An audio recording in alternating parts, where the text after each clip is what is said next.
Il y a quelques années, j'étais assis dans un avion et j'étais en train de lire un livre, La cinquième montagne, un livre de Paulo Coelho. Et j'étais dans mes réflexions quand tout à coup un homme est entré dans l'avion et s'est assis juste à côté de moi. Je me suis tourné et j'ai réalisé que c'était Paulo Coelho. Quelle coïncidence. Je devais le rencontrer en fait le lendemain pour une entrevue. Mais nous avons commencé bien sûr à parler à bord de l'avion et nous avons abordé la question de la légende personnelle, un terme qu'il aime beaucoup utiliser dans son livre L'Alchimiste. La légende personnelle, c'est cette raison d'être que nous avons tous, qu'il faut découvrir pendant notre parcours sur Terre et que très souvent on connaît lorsqu'on est enfant, mais qu'on a tendance à oublier et que par la suite on tente de redécouvrir par les événements de la vie, par les gens qui nous croisent, etc. C'est évidemment un sujet fascinant, le mystère de la vie. Pourquoi sommes-nous là? Et Paulo Coelho lui-même, à l'âge de 38 ans, n'avait pas encore osé écrire. Sa mère ne l'encourageait pas beaucoup. Elle disait comment un écrivain peut survivre de l'écriture au Brésil. Mais heureusement, il avait écouté sa voix intérieure parce que toute sa vie, jusqu'à l'âge de 38 ans, il était fondamentalement malheureux. Il n'avait pas écouté sa voix intérieure de devenir qui l'on est. Et c'est ça la légende personnelle, c'est de redécouvrir finalement cette raison d'être. Et que les enfants, donc, ont, semble-t-il, une très bonne idée de ce qu'ils sont venus faire sur cette planète Terre. Mais encore faut-il que le système de l'éducation les encourage à écouter cette voix intérieure pour devenir qui l'on est. Et c'est le sujet dont j'aimerais parler aujourd'hui. Trouver son élément dans la vie, c'est un autre terme aussi qu'on utilise, que Sir Ken Robinson, expert en éducation, il a même écrit un livre qui porte le titre The Element. Alors, comment trouve-t-on son élément, cette espèce de sentiment qu'on est à la bonne place, qu'on est en train de faire ce que nous sommes supposés faire avec le talent que nous avons pour contribuer à la société? Et je pense que c'est lorsqu'on trouve son élément, lorsqu'on trouve sa légende personnelle, qu'on est réellement en accord avec qui l'on est et qu'on peut découvrir le vrai bonheur. Et encore une fois, ne serait-ce pas le rôle du système de l'éducation de favoriser cette découverte de son élément? Et en ce sens, Ken Robinson dit même que l'école devrait être plus élémentale, un terme qu'il invente, mais qui veut dire qu'au terme de la scolarité, au terme de l'étude au niveau secondaire, chaque enfant devrait avoir une bien meilleure idée de son élément. J'ai eu la chance aussi d'interviewer plusieurs athlètes olympiques au cours des années, notamment Sylvie Fréchette, Alberto Tomba, Robbie Nesh, Tony Hawk, Rosa Motta, des grands champions, Johan Koss, des dieux du stade. Et ils me parlaient du moment où ils étaient dans leur zone, dans leur état second, le jour où ils ont remporté les Jeux olympiques. C'est un état d'harmonie parfaite entre le corps et l'esprit où finalement on peut déployer tout notre talent et exceller. Et je pense qu'encore une fois, le système d'éducation devrait permettre aux enfants de découvrir progressivement leur zone où ils se sentent comme des champions pour, encore une fois, exceller. Et j'ai eu aussi la chance de faire une série télévisée qui s'appelait La Croisée des chemins, où j'ai interviewé près d'une centaine de personnes de tous les horizons, de toutes les professions. Et ces gens me confiaient que toute leur vie, ils n'étaient pas dans leur légende personnelle ou dans leur élément ou dans leur zone.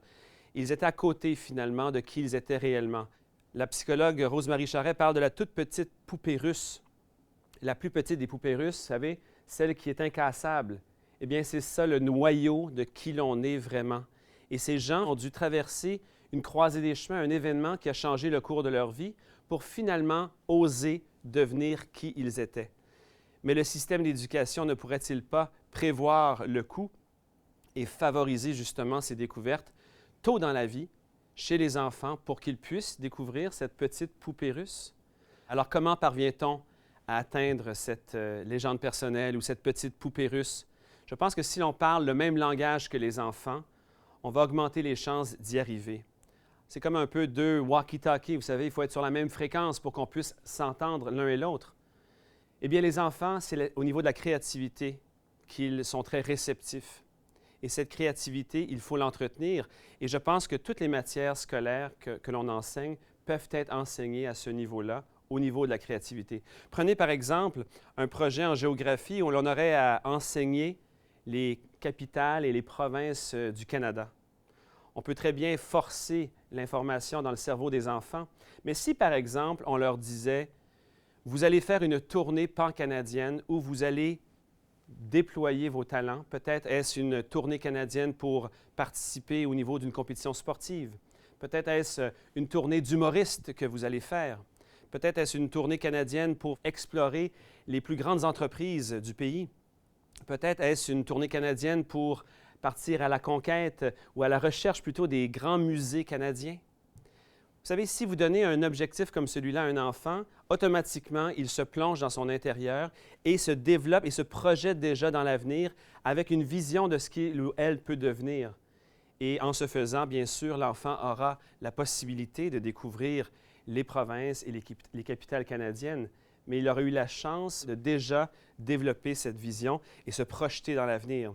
Notre système d'éducation devrait permettre ces apprentissages qui sont réellement concrets et qui permettent finalement de vivre une expérience à l'école beaucoup plus stimulante.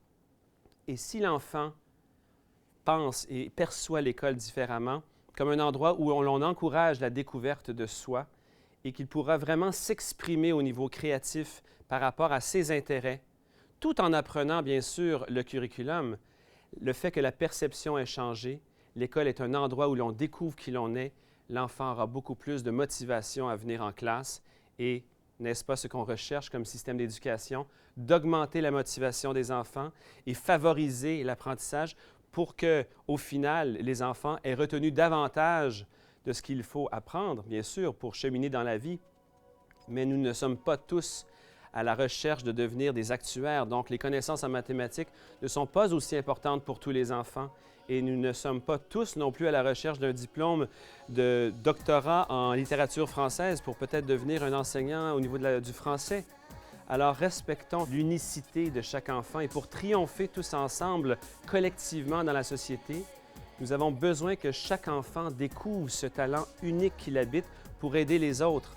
Et plus l'école va stimuler finalement cette découverte de soi et donner l'occasion aux enfants de s'exprimer à ce niveau-là, au niveau de leur créativité, avec un objectif clair, lointain peut-être, mais de cet horizon qu'ils tentent d'atteindre, je pense que l'expérience de l'école sera complètement différente. Ainsi, il faudrait inverser la pyramide de l'éducation. Actuellement, la pierre angulaire du système d'éducation est finalement le curriculum.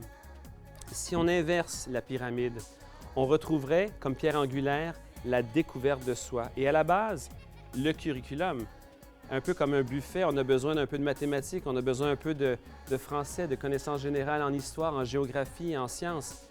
Mais ultimement, le but ultime, cette école élémentale, comme l'a décrit Sir Ken Robinson, c'est qu'au terme de la scolarité secondaire, les enfants auraient une bien meilleure idée de ce qu'ils veulent accomplir sur Terre pour aider les autres, dans un but altruiste donc.